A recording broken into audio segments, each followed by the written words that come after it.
Au Soudan du Sud, l'exécutif signe un accord de paix avec l'opposition dissidente. Cet accord, d'après les autorités, offre l'amnistie aux dirigeants et aux forces du Sudan People's Liberation Movement in Opposition qui luttent contre la faction du vice-président Riek Machar dans l'état du Haut-Nil. Également, cet accord comprend un réengagement à la cessation des hostilités signées le 8 août 2018 à Khartoum. Notons que les affrontements entre les deux factions de l'opposition depuis août 2021 ont fait des centaines de soldats tués suite à la décision du général Simon Gatwek-Doual de dénoncer la présidence de Machar de l'ancien mouvement rebelle.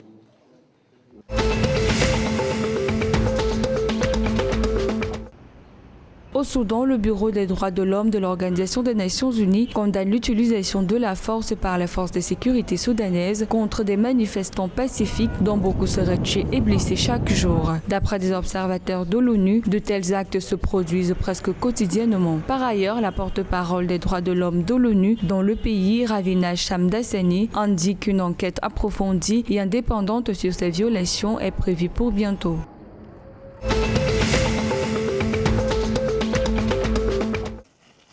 Au Rwanda, les producteurs de soja et de tournesol lancent un appel au soutien financier et technique du gouvernement. Pour ces producteurs, un éventuel soutien financier leur permettra de contribuer à combler le manque d'huile de cuisson en augmentant la production locale de matières premières. Par ailleurs, des experts en agriculture rwandais ont affirmé que les récoltes moyennes dans les exploitations irriguées sont supérieures de 90% à celles des exploitations pluviales.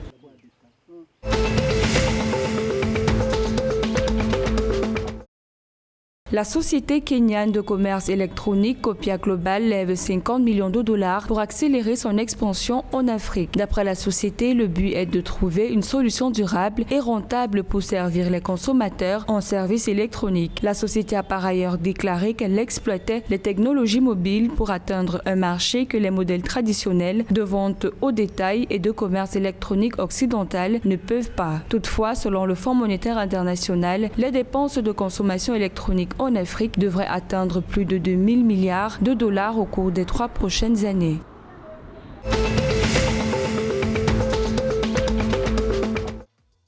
L'équipe de hockey féminin ougandaise encaisse une défaite de 3-0 contre la Namibie le 17 janvier 2022 à la Coupe d'Afrique de hockey qui se joue à Accra, au Ghana. L'Ouganda aurait par ailleurs pu égaler lorsque Luki Akelo et Topista Anyango ont fait des ravages de l'aile gauche et du milieu de terrain en premier mi-temps. Pour l'équipe nationale de hockey ougandaise, une égalisation aurait été possible seulement si leur meilleur collègue n'avait pas été retiré en raison d'une blessure.